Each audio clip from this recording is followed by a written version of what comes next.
Right, welcome everyone to Thirsty Thursdays. So I am absolutely delighted today to have definitely one of the loves of my life on the call with me. So Richard and I have a long history going back to my days at Selfridges, and I think we've had more laughs than anyone else I know, and we've had some crazy trips to Jerez, and we've done talks on stage at Whiskey Show. And Richard, or Mr. P, as I lovingly refer to him as, is the one person that guarantees to get a text. Either he texts me or I text him on Christmas Day, and it's not Christmas until I have that text message. So it is my absolute pleasure to welcome him this evening. And what we wanted to do tonight was actually just grill him.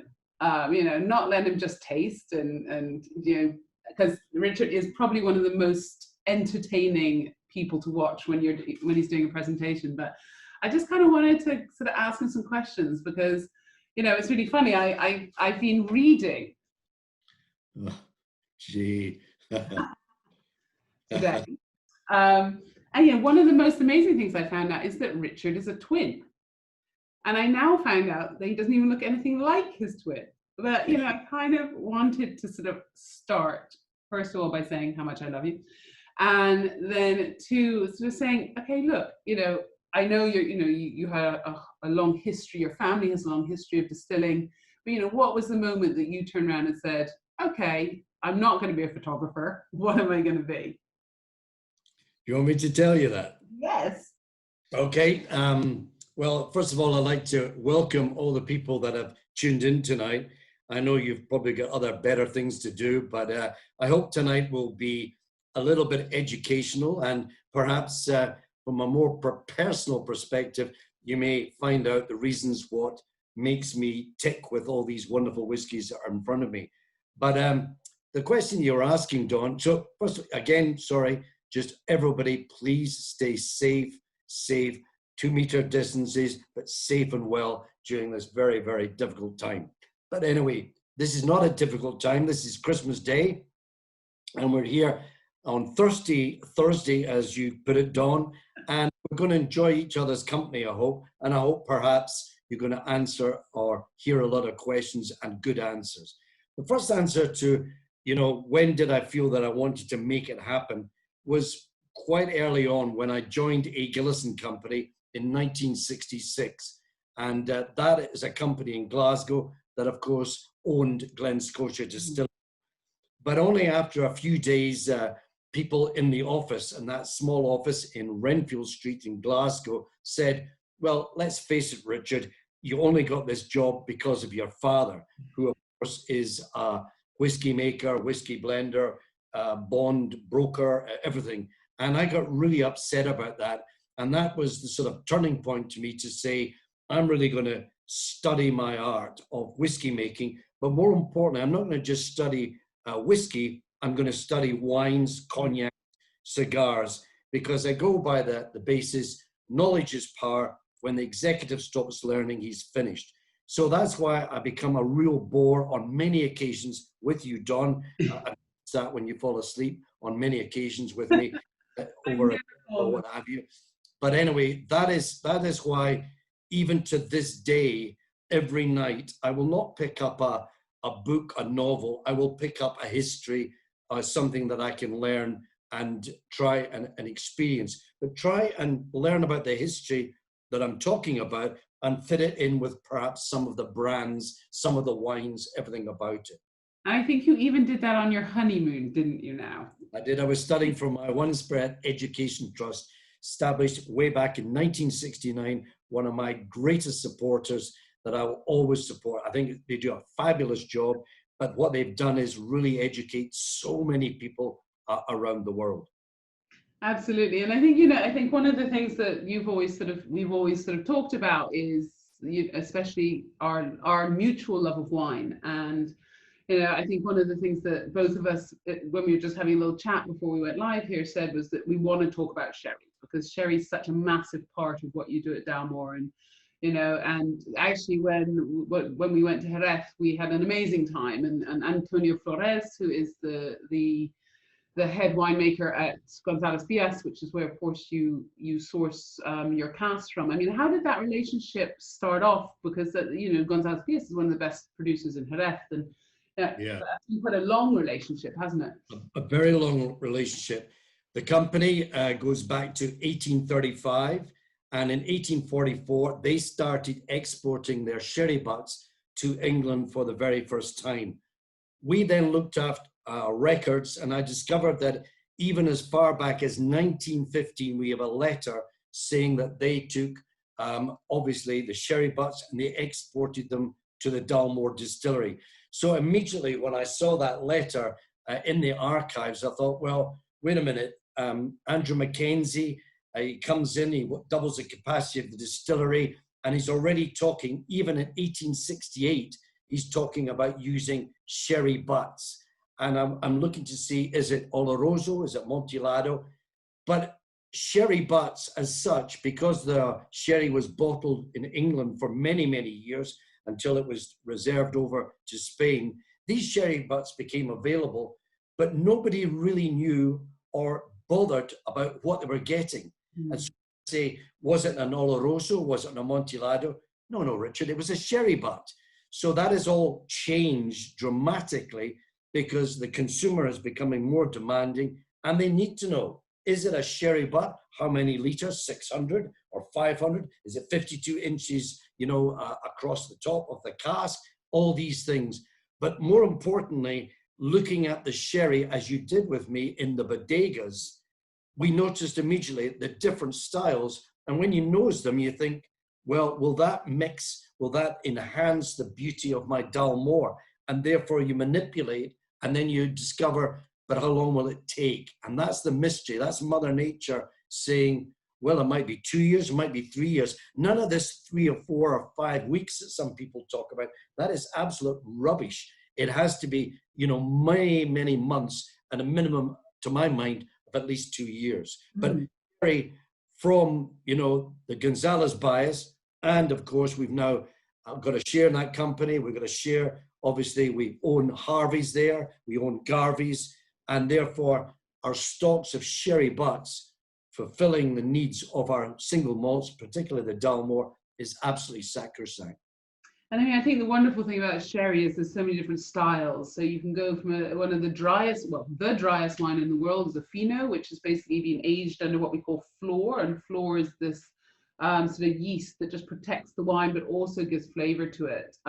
All the way through to Amontillado, which is partly aged under flor and then oxidatively aged, up to sort of rich Olorosos, which are 100% oxidatively aged to Pedro Jimenez. And there's so many different sort of varieties and style. And do you have a favorite sherry? I obviously have a favorite sherry because I always think of this one here and the one that we've sampled on many occasions. And this is Methuselah sherry. And this is the one that it will be exclusive to the Dalmore. Now, some people might say, wait a minute, Methuselah, is that name not used for rum? Well, it means of great age. But what I always try and say to people, remember, when I'm doing presentations all around the world, I say, we take our Dalmore, we mature it in American white oak, and then we put it in sherry. And of course, as what we've said before, people will say, perhaps in the Far East and America, what's sherry? It's a fortified wine. What's a fortified wine? Like port, Madeira, Marsala. All right. And you can see they're none the wiser, because sherry and fortified wines generally are not as drunk as what they once did, you know, at the turn of the 20th century. So this particular baby is an Oloroso, but this is 75% Palomino Fino, and it also it's got 25% Pedro Jimenez. That sweetness will give me 127 grams of sugar per liter. You need that sweetness because, as what you mentioned, Fino being a very dry sherry will not give me that style. Even if I was to use Sauvignon Blanc or Chardonnay to give me something of a sort of extra flavor, will not be there. Whereas this baby here is, of course, a minimum of 30 years old. And because of the grams per sugar per liter and the body, and even actually, let me just... Yeah, when you pour that out, it coats the glass. Just do not know. When you pour it, look how black it is.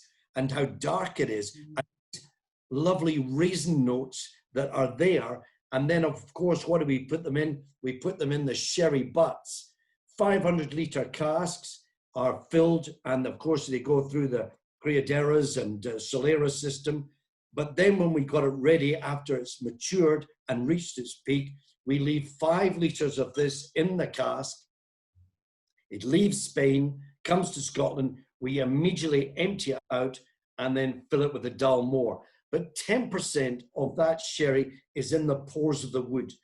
It will take, you know, months and years to bring out that sherry, to give it up to another level of luxury. How long will it really take? And that's the essence. That's what we've got to be very, very careful about. And we've got to leave it to Mother Nature to tell us the answer, you know, to that. And I think, you know, this is maybe a nice is my favorite. Yeah, I mean, I agree with you. I think the Methuselah is an absolutely fantastic sherry. And actually, just a very, very quick sort of summary of different styles of sherry. So Fino, you're going to find sort of citrus notes, almond.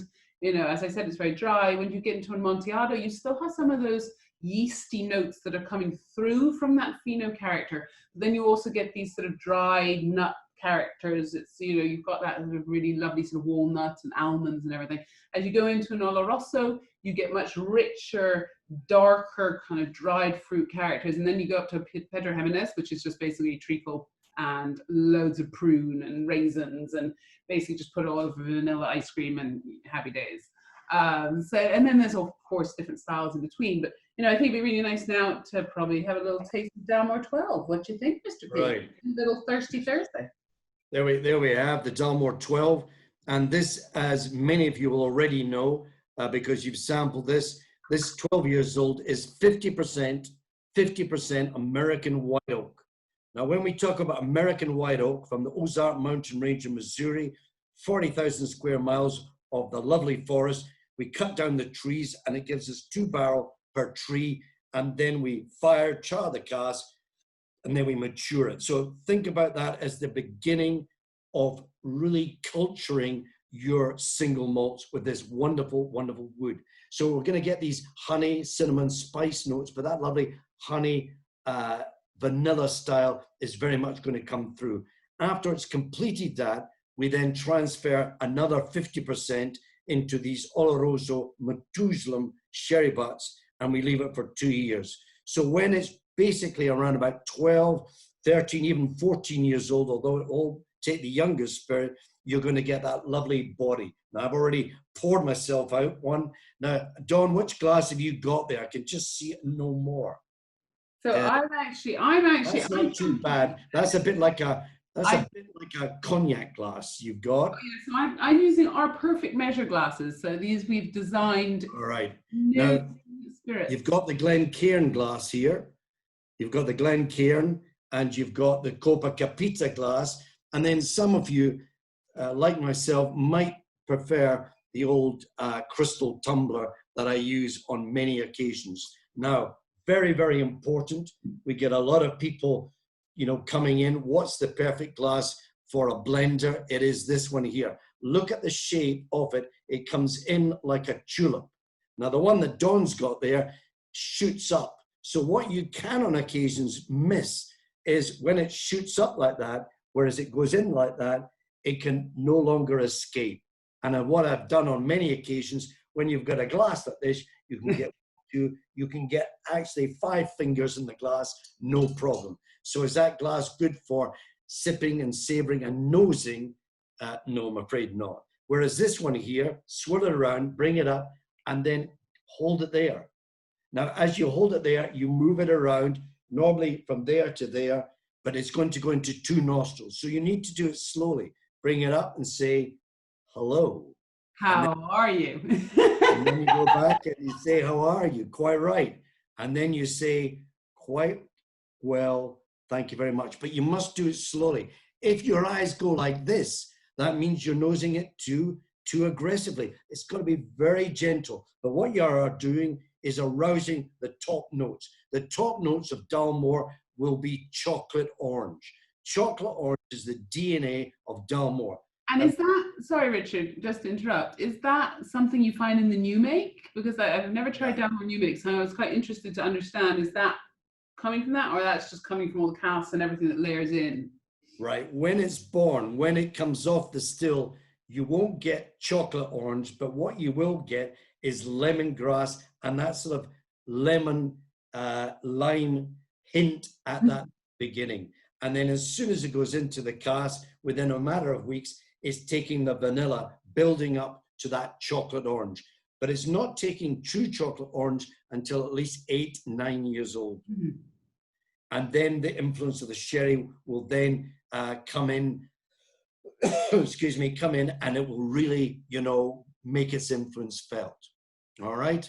Actually, we've just had a wee question, which I think is quite an interesting question, especially when we're talking about tasting, because, you know, Richard and I taste a hell of a lot. I mean, Richard tastes probably more than I do on a regular basis, because actually something I wanted to talk about is blending, because, you know, I think I have so much respect for anyone that I tried to do a blend one time and it was so disastrously wrong, because you don't understand, you know, when you taste like I do, I taste for quality, bam, but I taste for something that's balanced. Whereas actually, you know, what I found really interesting when you were blending is that you have one thing that may be spiky in alcohol, you have one thing that's really quite fat, you have one thing that's sort of a little more citrus, and the skill involved to bring all those together. And, you know, something you talk about quite a lot in the book is consistency, consistency, consistency. It's super interesting, but someone's just actually asked, well, let me go back into the question. How much ice should we put into this whiskey? Now, okay, it's very personal. I'm glad you said it very quietly there because you knew the answer immediately. Well, let me just tell you, it is very personal. If you want to put ice into it, fair enough. But it's a bit like taking great champagne and taking a swizzle stick to get rid of all the bubbles after it's gone through method champenoise. If you really want to think about it, if I took you to Dalmore in January, and as I always say, took your clothes off and put you out bollock naked, you are going to get a fright because it's so cold. Well, that's what happens to the whiskey. When you put the ice in it, it really does mask it and bruises it. Why did it come about? Because many years ago, there were very many harsh whiskies, and that's why ice was put into it. And that's why there was used to be a soda siphon on many of the bars, and they would put douches of that to try and suppress it. Why do people put sugar, cream, and milk in their coffee? Because you get many bitter coffees. However, if it's great whiskey like the Dalmore, you really don't need it. But if you personally want to do it, fair enough. But you have to watch the ice. Is it the cube of ice? Is it the ball of ice? And has it been in your refrigerator too long? In your refrigerator too long, as it happened to me on many occasions in America, you smell the ice and you want, gee, it smells of garlic, it smells of cheese, and that goes into your whiskey. So be very careful about the ice, but if you like it with that, but remember, when you put it in the mouth, what's your palate going to do? It's going to warm it up, and it's going to be much more acceptable. I don't want you to knock it back. I want you to really, really hold it on the palate. And this is where I get angry, because people still knock it back. And they say, well, what did you get there? What do you mean, what did I get there? Did you taste it? Not really. Well, you've got to taste it. If you spend hours in the kitchen preparing the food, as many chefs, many wives, many husbands will do, there's nothing worse than swallowing the food. Savor the flavors in exactly the same way as the whiskey. So hold it long in the mouth, top of the tongue, underneath, back in the middle.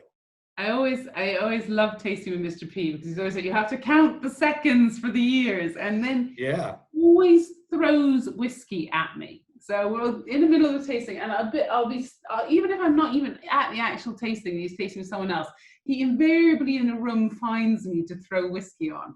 So I'm glad I am actually on a screen which he can't throw whiskey at me at the moment. I'm sure he'll get seconded. Even the other, if you want to put some water in it, just do little drops of water, still water, not sparkling. Just put a few drops, because the water reduction is important for your palate. If you find it too strong, when we do maybe the cigar malt at 44%, if it's not right, if you get this blinking sensation, then you need to reduce it. But for this, generally at 40% alcohol, it should be enough. And actually, you know, maybe this is a nice time to sort of move into the 15, because, you know, as you say, you've got those 3 years difference between the 12 and the 15. And the 15's always been one of my absolute favorites. And here actually you've used a mix of 3 different sherries, haven't you, with the bourbon on the Yeah. 15. So Yeah, on the 15, well, we have, let's just recap again for the 12-year-old, 50% American white oak, 50% sherry. When it comes to the 15 years old, it's Methuselah sherry, it's Apostolese, and it's Amoroso. And a bit like a Bordeaux wine, Cabernet Sauvignon, Cabernet Franc, Petit Verdot, and Merlot. That Merlot will give that assemblage, that softness, and that fruitiness, cassis coming through. Well, we feel that, you know, Amoroso, which is 15 years old as opposed to 30, just softens it up and brings more of what we call a tangerine flavor. That the citrus orange is there, but it just brings that lightness of tangerines coming towards the end. Do you have lots of different fruits that you're going to bring out throughout the tasting? No, they're getting less and less. Don't worry. So are we going to sample this? Are we going to sample the 12-year-old together? Are we on the 12? We're on the 12 to begin with. I've moved to the 15. You're too slow. No. You're away with the fairies. These guys are looking at me in a funny way and say, when are we going to drink this bloody stuff? Right. This is what it's about. So guys, that's what we got. Dennis is the thumbs up there. Well done, Dennis. What I want to do is to make sure, please, all of you, you've really got to hold it long in the mouth. I'm not allowed to say it, but some people get a bit of a, what do we call that? Pick up the arse? No, a slap across the face, but you don't anymore because you're not allowed to say these things because we're in a different world. But anyway, what I want you to do is to really hold it. This is very important because you want to see the luxury of this Dalmore, and the way of doing that is to take it very, very slowly. Okay, so as we say in Scotland, a big slangivar, and just remember, when I go like that, that's the top of the tongue. When I go like that, that's underneath the tongue. You'll get that spritzig, that pétillant, as we talk about in Muscadet wine or German wine, and then put it back up the top. But you must give it time. So here we go. Big Slangivar. Okay, 1, 2, 3.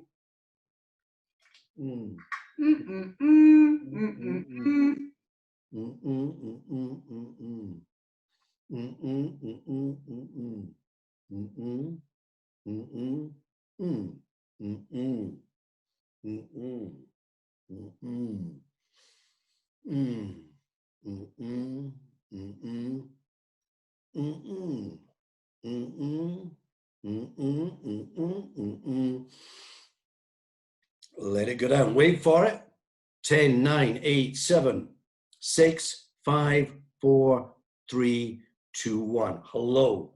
First taste is important, but it's a second taste.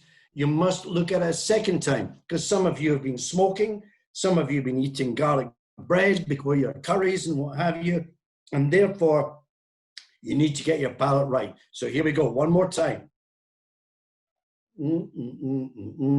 Whiskey. And let it go over. Now you're really getting into the heart, the whiskey. You're going to see that spiciness, that richness. Wait for it. And then you're going to see that rind of the orange, the dark bitter chocolate, and then it begins to fade away and just keeps that aftertaste. Forget about all these wonderful wines that Dawn talk about, the Lafitte's, the Latours, the Margots, 61, 49s, and what have you. Chateau Yquem's 22, what have you. The 1970, not a bad one, and what have you. But just keep it there. And now you're really, as you speak, you're getting more of that flavor coming through. So important. You know, it's taken years, 12 long years to make that whiskey. That's why you need to make it on your palate and explore that whiskey in perhaps a different way. Actually, that's an interesting question.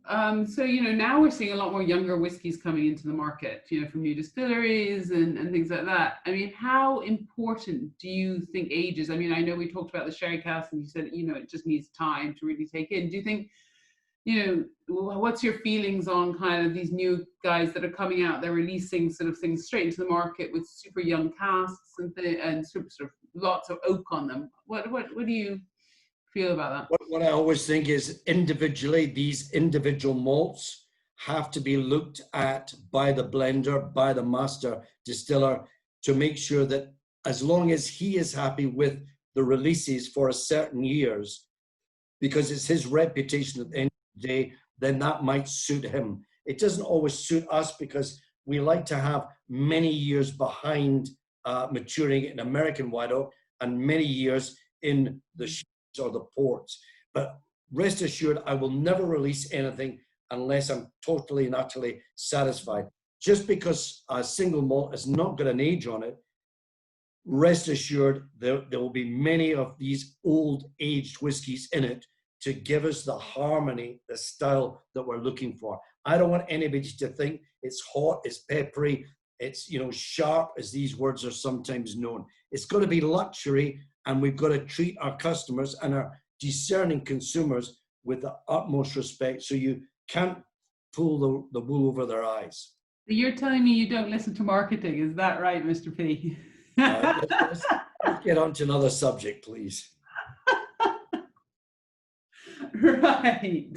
So before I get you in trouble, which is normally the case, you know, let's look at the 15, and actually before we sort of talk about the 15, maybe I'll wait for this with the King Alexander, because I think it's really interesting, because you know you've really done a lot of work with different casks and different types of casks, and I think one of the things I was really excited about is your collaboration with Henri Giraud, purely because it's a champagne house that I absolutely adore. I think it was an amazing bottling to celebrate your 50 years. So can you tell us a little bit about sort of the collaborations you've been doing and what you're excited about kind of that's coming down the line? Okay, we try and do like Henri Giraud. We went over there after you recommending, and we spent, you know, a number of days with him sampling his champagne. We kept saying to him, I think we should try something else, something else. He actually saw the 2015 vintage of 100% Pinot Noir in the area that is absolutely formidable as far as quality is concerned. But it led us into his world that was showing his wines before it went through the method champenoise. And some of the notes that came through, just even in that still wine, was enough to excite us and to say that we're going to use that in, you know, the 50-year-old. So we've had a great collaboration with him. Mont Redon, of course, in Châteauneuf-du-Pape, you know, we're still looking at that. We've had Loire, Bouvet-l'Abbé, and Songard, Merlot.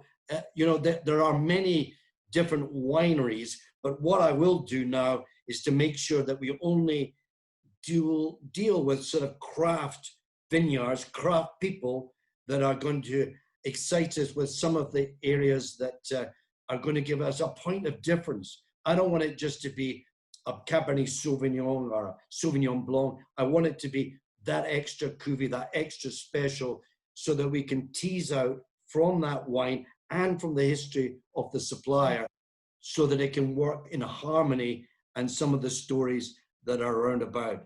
It is always very important, even the time that you came to Gonzalez Baez with us, and then we went on to see Harvey's.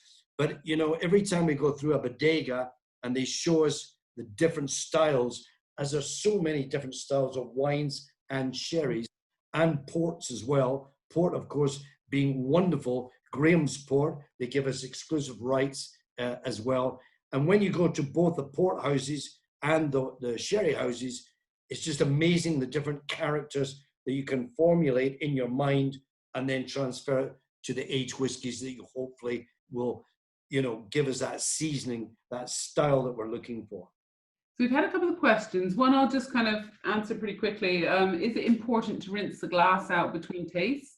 Yeah, actually, that's a very, very good question. Some of you quite often will say to me, Richard, I see you flinging the whiskey away for show. No, it's not for show. It's actually to make sure that when you look at the lip of the glass, when in fact you wash it, if any odors are going to be trapped, they're going to be trapped around the rim. So when I actually put the whiskey, and people don't really believe me, but in the sample room, I will swirl it around and throw it. And, you know, it doesn't stain the carpet, but what it does is eliminates it and then makes sure that when you fill it again, you have got a clean glass that's been rinsed by the whiskey. So yes, rinse it out, but make sure it's not rinsed out with detergent or anything. Go back to it. And even taking the glass, I quite often go like that. That's why this rim here the stem is longer. It's perfect for that. Just making sure and then go back to it. Because sometimes I've been in places that they put this in their cupboard, they lie it flat, the dead air goes in there, and then you pick it up and you go, oh, what's that taste? Because it's taken it from the cupboard or from the tablecloth or from the, so quite often I can't do it because I'm in my own house just now.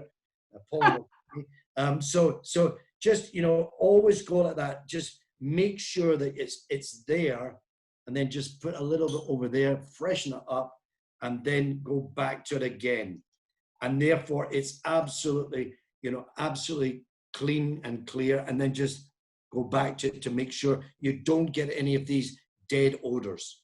Is that the 15 you've just poured? Because I'm just quite conscious of time, and we've done one whiskey. Yeah, this is the 15. This is the one again. Apostles, 30 years old. Methuselah, 30 years old, and Amoroso. And please, I'm going to say this to any of you lovely people out there. If you ever get the opportunity, try and go to the bodegas in Orange Frontera. Fantastic.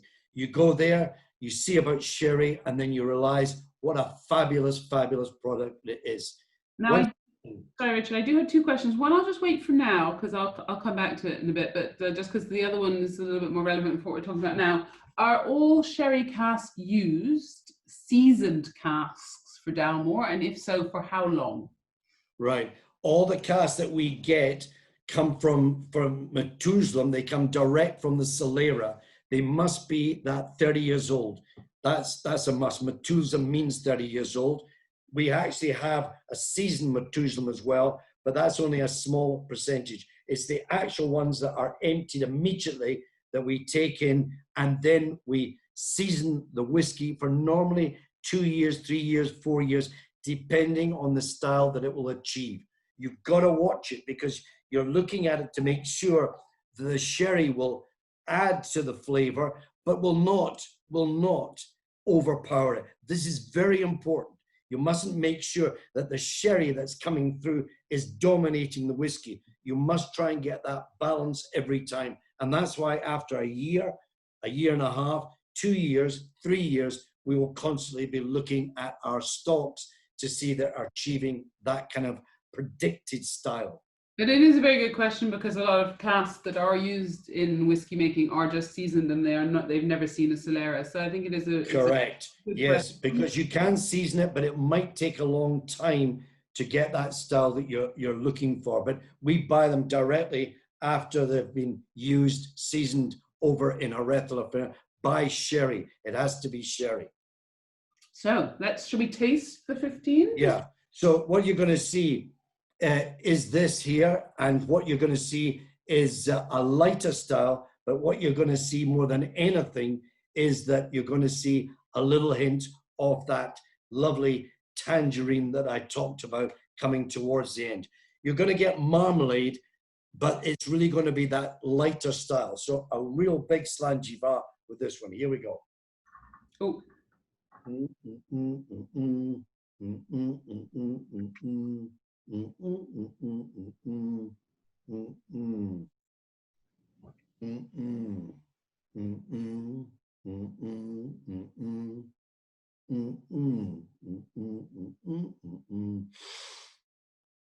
Let it go over. You've already had the 12-year-old, so your palate is anesthetized to, well, not anesthetized, but I hope not, Mr. P. You've got that flavor of the Dalmore already in there. But just wait for it, and you'll see how light and charming and how chic and feminine and that lovely sort of sensual notes coming through. I think 15's always been a favorite, actually. It's just been one of those ones that I've always really enjoyed, kind of a nice kind of, it's got so much depth to it. But yeah, you're right, there's that elegance behind it. And there is elegance. And a lot of people would think, well, how come if it's been, 15 years, 3 years more than the 12 years old, why is it not heavier? And the reason for that is purely because of the Amoroso. But remember, 80% of that influence comes from the cask. You must get the cask right. Same with what Dawn's wearing tonight, lovely black, enhances everything. Well, that's what it's good. No, we might be laughing, but it's very serious. some colors you like. So what color don't you like? Okay, I have a question for you after. Okay, so what color? I'm not like a girly girl, so I don't like wear pink. But I have a question. So, what is your favorite tie and handkerchief combination? No, that's a deadly question because I suppose, geez, oh, these questions are so funny. Anyway, I like to have, I'm quite fond of black, red, black and red. Red is probably one of my favorite colors. I like the of red and red ties, but I do also like black with that white and everything else. So, you know, that these are what's that going to do with whiskey? Be kind to me here tonight. When kind of we all went into lockdown and stuff, Mr. P and I were just emailing each other as we are wont to do occasionally, and we decided we'd just hop on a Zoom a la minute. And he was suited and booted on like in his home. I was like, did you just put that on because I was jumping on the Zoom? He was just so like beautifully dressed. And I was like, tell me you're just wearing boxer shorts underneath. Yeah, well, you got to do that. But it's true, right? Getting back to this whiskey, because this is very important. This is a lighter style. Please, guys, try this. This is a 15 years old, and you're going to see some of these lighter notes. You might pick up something different, but nevertheless, that what I call that citrus orange, that tangerine is very much to the forefront. So enjoy again on the second sip.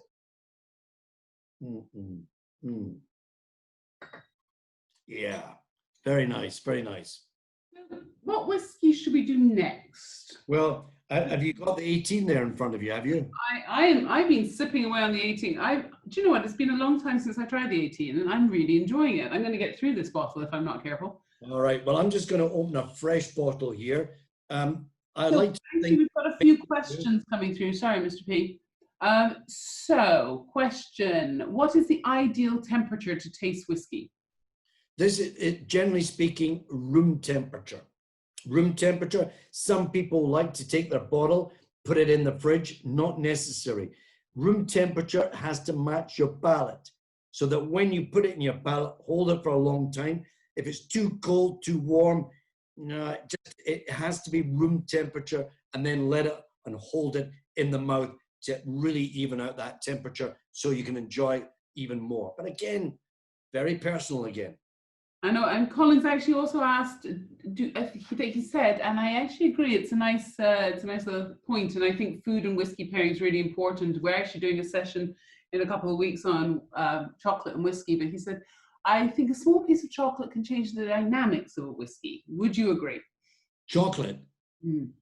Absolutely. Brilliant question, because any of you have not done this. If you want to impress your guests next time you have them for dinner or what have you, this is what to do. What I want you to do is to serve, possibly at the end of the dinner, a creme brulee.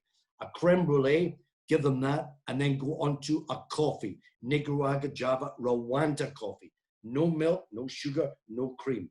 All right? Make sure it's lovely and hot. Tell your guests 2 mouthfuls of this lovely coffee. Keep it there, let it go down. Then give them a Dalmore, 12, 15, 18, but a King Alexander, absolutely perfect. Tell them to hold it long in the mouth, top of the tongue, underneath, back in the middle, let it go down. Then switch the lights off, because it's going to be dark when you do this. Switch the lights off. Everybody says, what's going on here? And then serve them a bit of chocolate. 72% cocoa fat. Let it melt in the mouth. As soon as it melts in the mouth, that lovely flavor will combine with the whiskey, combine with the coffee, creme brulee, sensational. A great asset, because the bitter chocolate is part of that DNA that you'll see, that chocolate orange. That's what's coming through, and it's a perfect accompaniment. You've got to taste it, but try and keep it to 72. 80%, 85% is getting a wee bit bitter. You've got to have that degree of that lightness coming through. But wonderful, great question, but see it, because the coffee, the creme brulee, all match together. What are you doing? You're bringing the flavors together. And I think that's the whole thing about when you're pairing any spirit or wine with food. You have to look at, either contrasting flavors or comparison flavors. And it's also a lot about texture. It's a lot about acidity. It's a lot about like everything. You've got to look at everything and match it with that. So, you know, I do a lot of food and wine pairing. I do a lot of spirit and food pairing. And, you know, it's a really, really interesting science. Actually, there was one gentleman that asked a question before and I didn't actually go back to it. So, Richard, I have the White and Mackay 30-year-old. What whiskey did you blend to make this? Oh, that is a fantastic blend. The 30-year-old won many trophies. Then it went on to produce the Dalmore 50 years old. My goodness, you're one of the lucky recipients, 1,750 of these babies. But the 30-year-old has got many highlands and a big malt content to give us body and structure. But we brought the elegance and refinement, 30 years ago. When we started, we did put a little bit of Dalmore in there just to give us what we're looking for. But we've got that charm and elegance coming from the space side. This is one for really sipping and savoring with coffee. If you can do it after coffee, I'm so proud that you've got that 30-year-old, but really keep it for a special occasion. But don't just keep looking at it, just like that 50-year-old. Looking at, you must open it and share it with the people that you love. Richard, I'm going to open it and share it with you. So, shall we taste the 18? Because I think this is absolutely. I actually think this is. Do you know what? I haven't tasted it for a long time, and I'm really enjoying it. I think it's actually got some really interesting notes at the moment. It almost seems a bit more floral than I remember it being. Right, but what has it got? Remember what you said there. It's got interesting notes. This means that the cask is really starting to show its age. 18, many companies will not have stocks beyond this. 18 is getting rare. But what's it introducing? For the very first time, you're going to see the chocolate orange, but now for the first time, you're going to see hints of licorice and balsamic. Because age from the Oloroso cask, from the lovely, bourbon barrels, heavy vanilla is going to come through. But what it mustn't do is it mustn't have that aged wood. It hasn't got that because we've really nurtured the cask and looked after it. This will be 14 years in American white oak and 4 years in Oloroso Matusalem sherry. So that Christmas cake, again, when you use words like Christmas cake, in the UK, everybody understands Christmas cake. But when you go to America and say Christmas cake over there, people say, oh, that's a cheap cake.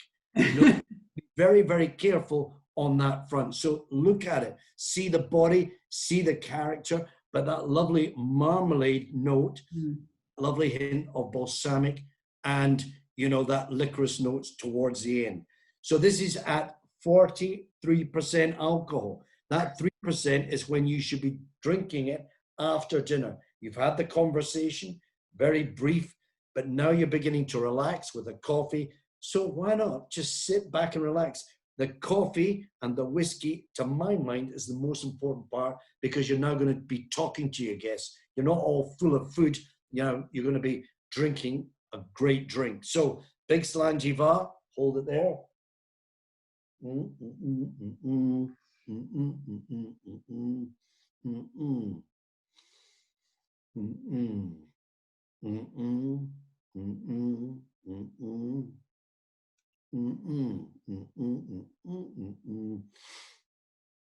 And let it go over.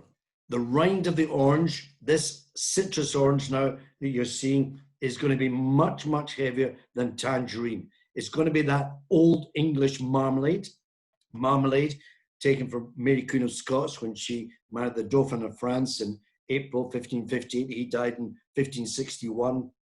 She came over on the 19th of August, 1561, and during the voyage she was sick.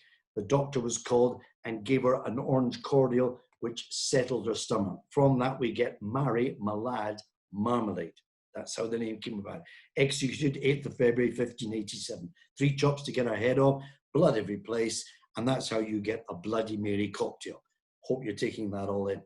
Well, can I just say, right now, I expect you to pull up a bottled marmalade and a Bloody Mary. You've let us all down now. So from that, look out for the marmalade, the Old English marmalade. As those that have bought Old English marmalade, you take the top off it and smell that Old English marmalade. soon as you do that and then go back to Dalmore, you will have hints of it. Has it been nurtured? Remember, some people don't pick that up. They say, oh, you put the marmalade in the whiskey. No, no, no. It's the notes that have been derived from its maturation that has given us that marmalade Old English style. So we've had a few questions about something that I find is quite controversial, but I think for me, oftentimes misinterpreted in the whole of brown spirits. And it's about color and additives of color. Now, for me, color is very much about containing consistency across things, and it's only the people that don't use it properly there that you get bitterness. But can you talk a little bit about sort of color and addition to color? It is a controversial note, but one of what you've just said. What you must give to the consumer day in and day out is consistency. Absolutely. But you must give them the other word, which is confidence. If in fact we take the 15 years old, it was light this color one day and it was light the next, people would say you've changed it. And that's what's happened before. We've had more opinions saying, oh, you've changed it because it shouldn't be that color. It shouldn't be this. That's why we do add a small amount, not to the older ones. When we go 21, 30, 40, 50, it's all generally in these older limited editions, natural color. But when you're talking about the 12, you must give that consistency. You cannot have that variation. Other words, customers would complain frequently, not like it. They would say, what's happening here? You've changed it. So it doesn't affect, a lot of people say, oh, but it affects the taste and everything else. It doesn't. It's so small, and it has to be, you know, filtered in a proper, manageable way that it in fact comes out not having any, what we call colloidal suspension. It must be a product that the consumer must have confidence. So please don't get hung up on it, but it does give us that confidence and, you know, stability. Not stability, that's not the right word. Consistency. And I think what's really key to point out with color is actually it's only the people that use it incorrectly where then you do get bitterness and you do get this slightly kind of nasty, kind of drying sensation. And that's people that overuse color, and you do find it 100%. You do find people that are not adding color in the correct way. But, you know, I think most people and most distillers would agree that actually it's just to give a nice even color, and really, and it will not affect flavor in the slightest. But really, when you get the influence from the sherry wood, especially the Methuselah, you know, it does take and gives and imparts, same with the port wine, that basis from it. And it starts, obviously, a lot of people don't realize when you're maturing in the sherry butts, what it will do is will naturally reduce the whiskey. And that's why you've got to be very careful that you don't go below 40%. If it does do that, you cannot call it Scotch whiskey. But it shows the maturation coming from the sherry at 20.5% alcohol is going in, and it's influencing the whiskey to the style that you're looking for. So what should we taste next? Because I'm conscious of time, and I am like conscious how many whiskeys have we got left? How many whiskeys have you got left? We've got 3, I believe, haven't we? I think we've done 3. We got 2 more left. Two more.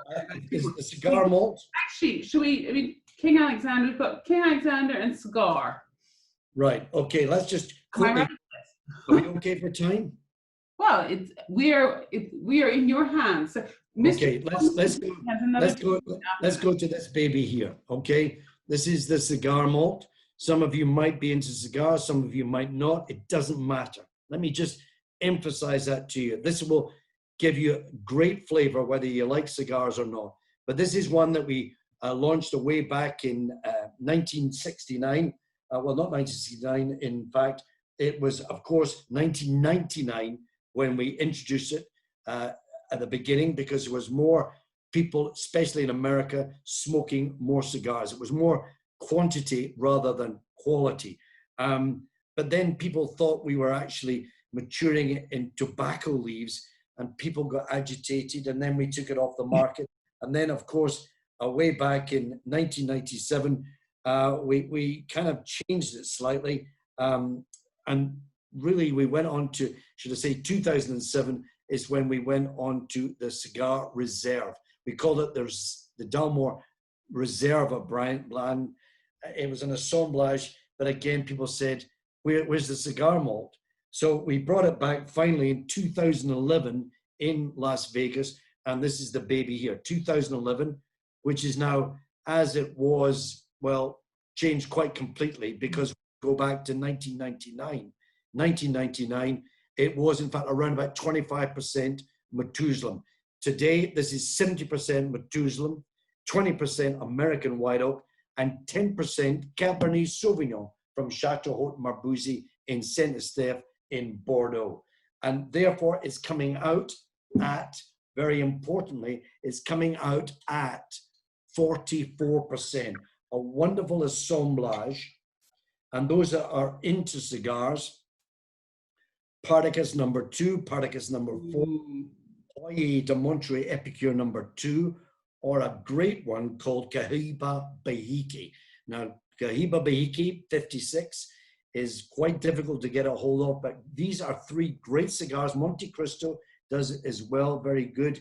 But these, I recommend JJ Fox for all of those cigars. They have all of them. Yeah, unbelievable. So when you look at this, when you look at this particular one, the Cigar Mold, you are going to see weight because of that 4% extra alcohol. But remember, when you're drinking this after dinner or with a cigar, the tobacco will become quite heavy depending on the style that you're drinking, and therefore you need to balance it. So please, you'll be really surprised if you don't like cigars. It doesn't matter. This is something really special. I really, truly love this assemblage because it gives me body character, but the charm of that Cabernet from Chateau Haute Marbousy really makes it special. Here we go. I remember when we were in Jerez, we had this amazing lunch at the Bodega. And afterwards, we all sat and overlooking this absolutely beautiful spot in this beautiful lunchroom, and we all had cigars, and we were all just sitting there sipping this and enjoying the beautiful Spanish weather and things. And then I made Mr. P go out and drink gin and tonics. That was very rare. Yeah, along with Lepanto brandy as well. This is one really for sipping, savoring. I hope you really enjoy this one. If you do happen to have a bottle, remember that's the label there. Very, very important.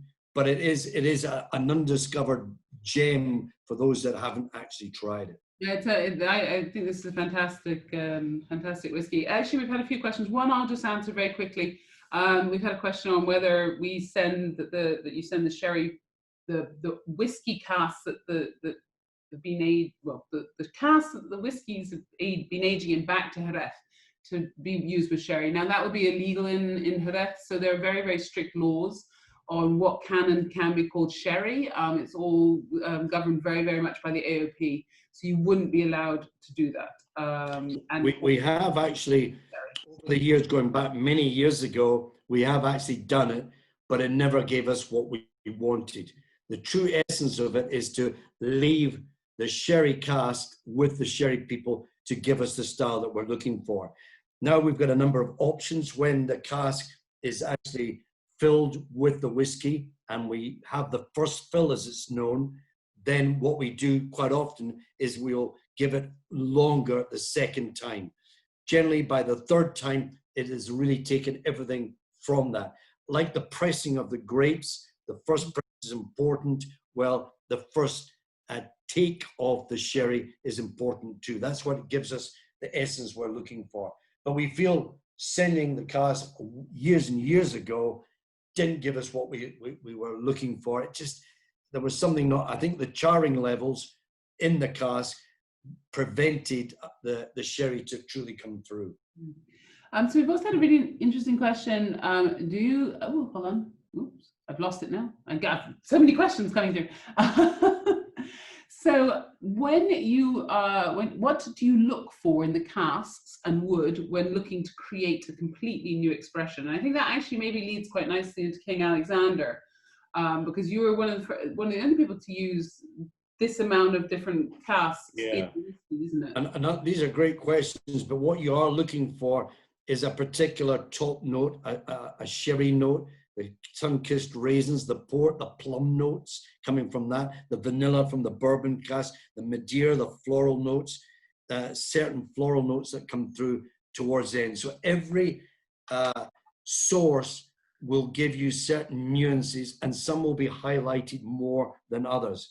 And what you're really hoping for is it will come into that assemblage and complement the other flavors as well. And that's why when we looked at them individually, the ports, the Madeiras and Marsalas, they gave us certain notes. And then what I started looking at is, what if I take the port and mix it with the sherry? Wait a minute, I get this, but maybe I'll soften down with the Cabernet Sauvignon. And before I knew it, I had 6 different assemblages put together, but not of the same degree. It was like formulating a blend. It'll only be a certain percentage to give us the style that we're looking for. So when we come on to, and I think this one's behind me here. Yeah, here it is. This is the Dalmore King Alexander. I don't know, Dawn, have you been up to Edinburgh to the National Portrait Museum? I have, and I've seen the picture. Yeah, well, let me just... Oh, I might have it here. Oh no, it's in the other book, isn't it, Mr. P? Have you got it there? I have it downstairs, but not on me. It's a beautiful picture. Oh, right, I've got it here, smashing up the place. Right, can you see that? Yeah. All right. So just take a good look at it. You'll see King Alexander lying on the ground with his hand up against the stag. And then you'll see, of course, Andrew Mackenzie, the chieftain of the clan Mackenzie, should I say, Colin Fitzgerald, with his spear. And what he does is he kills the stag and saves the king. This was King Alexander III of Scotland, who was managing to get rid of the Scandinavians on the 2nd of October, 1263. He out celebrating, hunting, and he came across this royal stag, a 12-pointer. That means it's got 6 points either side, not 10 points, but 12 points either side. And he cornered the king, and just when he was going to rip him apart, Colin Fitzgerald, chieftain of the clan Mackenzie, killed the stag, saves the king. So from that, he is allowed to use the name of the stag logo for any Mackenzie. So any Mackenzie that you meet around the world, his emblem will be the stag's head, the royal stag. So that painting was in fact painted by the American artist Benjamin West in 1786. You cannot miss it in the National Portrait Museum of Edinburgh because it's 12 feet by 17 feet long. And it tells you that story, that heroic event that was meant to have taken place in 1263.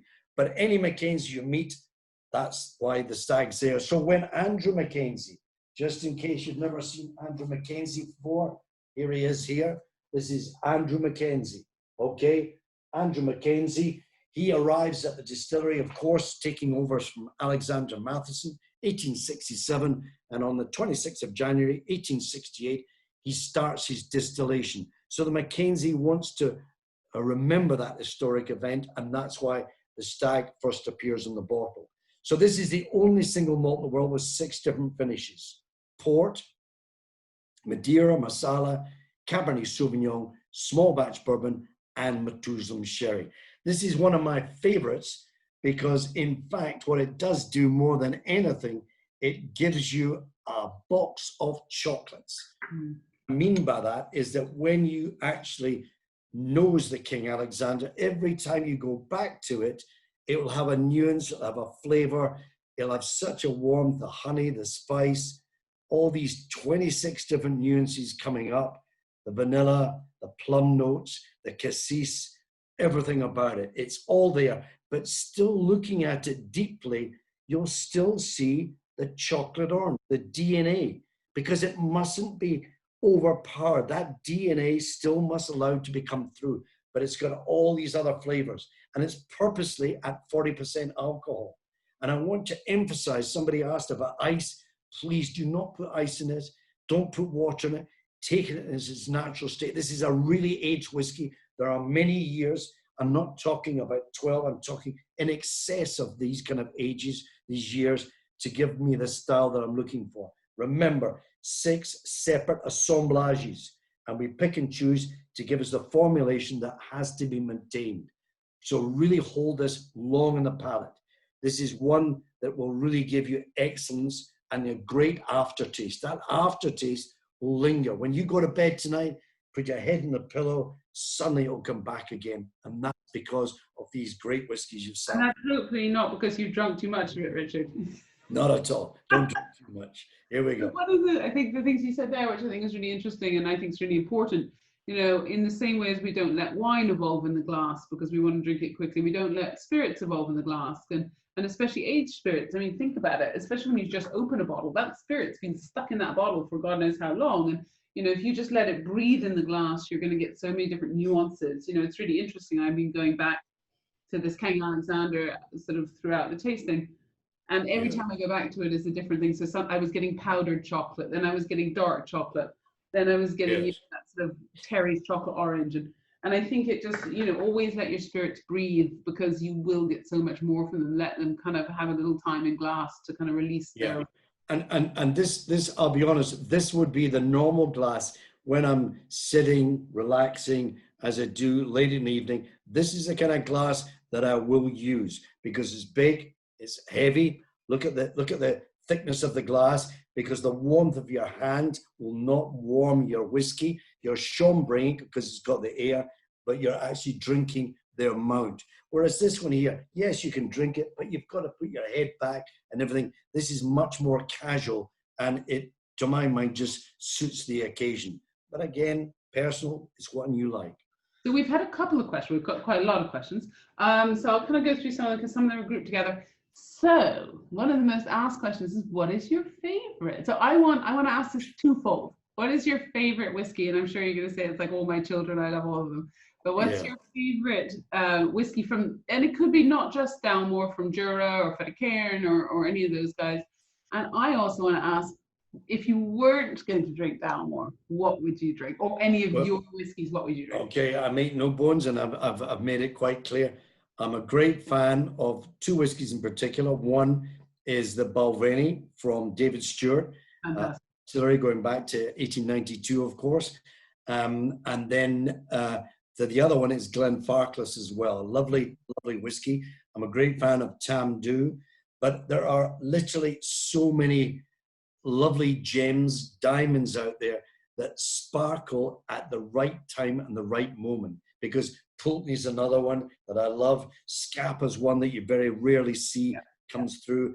And then you get even the Glengoynes, the softer ones, and then Bruichladdich, Bunnahabhain, and even, you know, Ardbeg at the right time. These are real gems, but taken in the right place. You know, taken in the right place. You know, from our own whiskies like the Jura, taking the Superstition at the top of, you know, the Paps of Jura, sensational. But, you know, I do love them all. I mean, I know you've said that, but I do love them all. But you've got to take them at the right occasion, which suits you the way you're feeling. And okay, so if it wasn't a whiskey, what spirit would it be? Well, I love, as you know, I love champagne, but I love red Burgundy. Red Burgundy for the famous Pinot Noir grape gives me great charm, but I also love Bordeaux. And then I love the Sauvignon Blanc from New Zealand. Oh, gee, there are just so many. But the Burgundy, if I want to really look at a lovely, charming wine, that is one of my favorites that I like to. Chardonnay de Pape's another one that gives me so many different flavors. So, you know, they come and they go. Pulney Montrachet, but you know, Batar Montrachet, Chassagne Montrachet. That's another one I really like when you want to partake with money. And then, for a pudding wine, a pudding wine when people don't realize it, which is to my mind not noticed. If you have a great Chateau Yquem and a Baume de Venise, even a sweet wine with your sweet dishes, it can really complement it. A lot of people don't do that, but to my mind, it really adds to it. Absolutely. And if I was going to ask, because the young guns coming through in the whiskey scene, who do you think you're excited? I mean, because I know, you know, there's a lot of respect within the whiskey industry between the different distilleries and everything, but who are you looking at and thinking, you know, this guy or this girl is going to make some really interesting kit? Well, I don't want to mention too many names, but there are a lot of young blenders, young ladies, in fact, are coming through.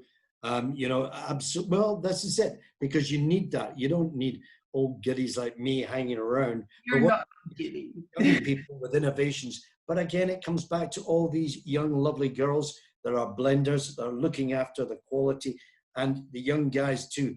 What have they got? When you speak to them, what happens? You can see that determination, that passion that's in their eyes, and they must have that. That is so, so important, that all the way through. I mean, when you're going for a blender's job, it is for life. If you can see that, people say, no, you can't see that, which is not for life. But those that are dedicated, like any of these, blenders, like David Stewart, who has been in, 56 years now, 56 years. I'm 54 years, and we've got other Colin Scott, 47 years, Bill Lumsden, you name them. There are many years because they've been with that company and they've watched their products grow, but they've given their heart and their soul to it.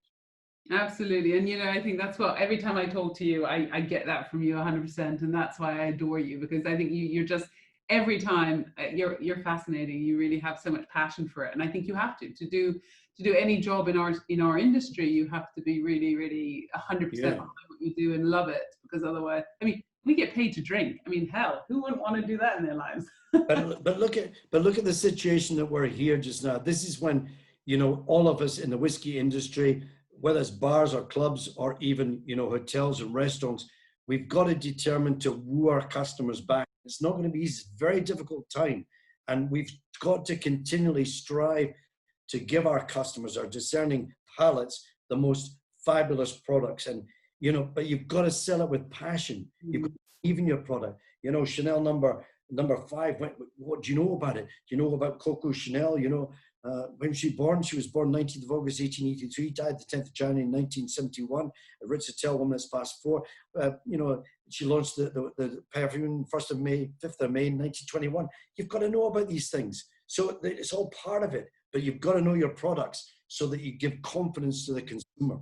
Absolutely. And we've got quite a few questions that I'm kind of ignoring because I'm one that just asks you questions all day. So one of them is, do you toast any of your sherry casks? Are sherry casks ever charred or just toasted at most?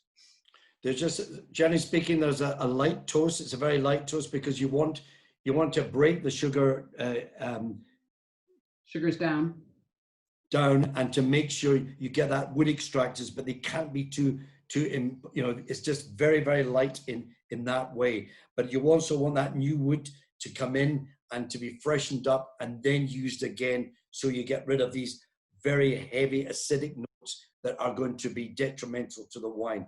So it is a matter of manipulating what you want, but you want your wine more than anything to come through at the end of the day. Very carefully controlled. Would Dalmore ever use peat in a whiskey? We have used it on many occasions.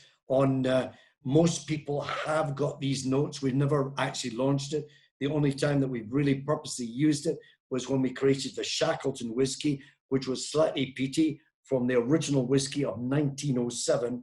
And we were looking for something to replace the Glenmore distillery, where it originally came from, way back in 1906 when it was created. And the nearest distillery to that, unfortunately, had closed in 1983, was Dalmore Distillery. So we had peated stocks. We've still got peated stock. Most distilleries will have that level. Why? You might ask why. Why?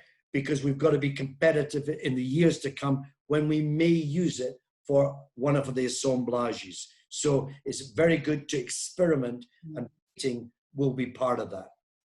And we're having a load of sort of things come through, and it's really lovely. I mean, some of the comments have been super lovely in terms of like saying one of my old staff at Selfridges is on the call and said how wonderful you are, and he's Gabrielle is always a big fan of yours. I remember when we used to do tastings at Selfridges. Congratulations. So we've got a really nice little comments. Do we have someone just asked, do we have any deals on the Whisky Exchange on these? I do believe we have the Portwood on at the moment with the glass pack as a deal. It's one of our top 10 whiskies and Billy's raising me £8 off. Okay, yes. It's great. Me and Billy have been doing these for the last sort of since we've been in lockdown, and now we're sort of in tune with one another now for all of these. So I think we just kind of want to wrap up. We've got a couple more questions because poor Richard's got to jump on another call straight after this. So I want to give him at least 15 minutes to kind of have a breather and maybe have a little orange or tangerine that's sitting there. We've got, what whiskey, ooh, I like this question. What whiskey would you match to a D4 cigar? Now, I'm a big fan of D4, so, but Richard, would you do something a bit heavier, the cigar? What do you think? Well, that is the heavy citrus notes, because Monte Cristo D4 and all that has got some of these notes. So that the Dalmore 15 years old will complement it. Remember, what to do is to, when you're smoking that cigar, just take your time.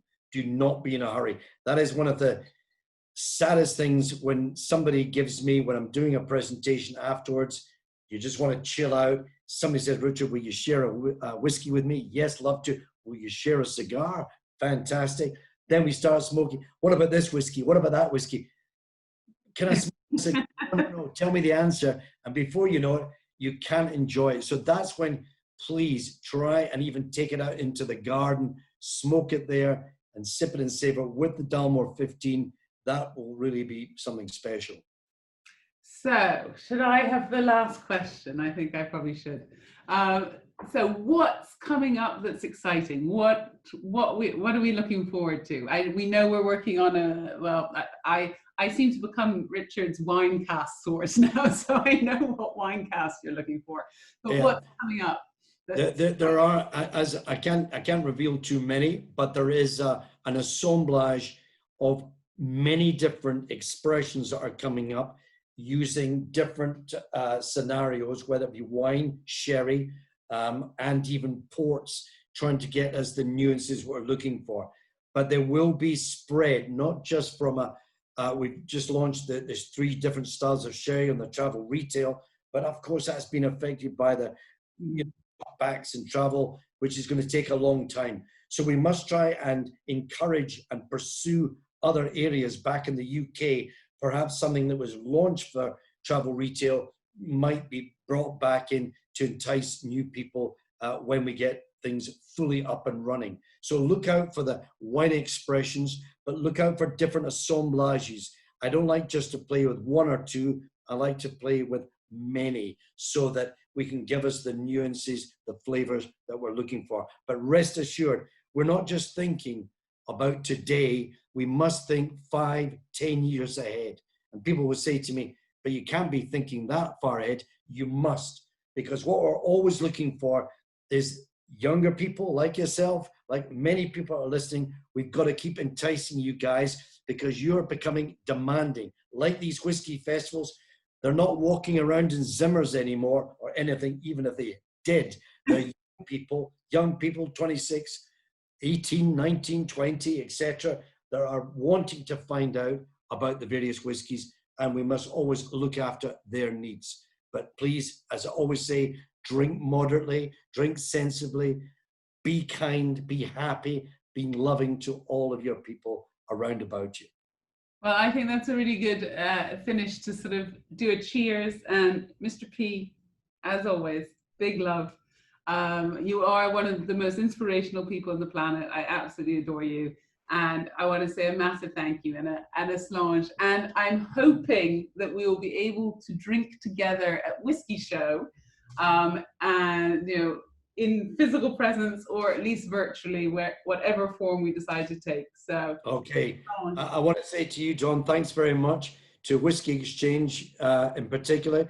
Sakinder, I was hoping to see you, but you've obviously not turned up. But thank you for being open and doing all these online tastings and online deliveries. You are those kind of people that stayed during a very difficult time to keep the sort of houses open with all the deliveries that have taken place. So a big thank you to you and your company, and to all the people that are listening in. I'm sure we've got some nurses, doctors, shopkeepers, or what have you. Thank you so much. I know that you're a minority, but you've done such a fabulous job, and I really salute all of you, and I say a big thank you and a big slanjiva. Slanjiva.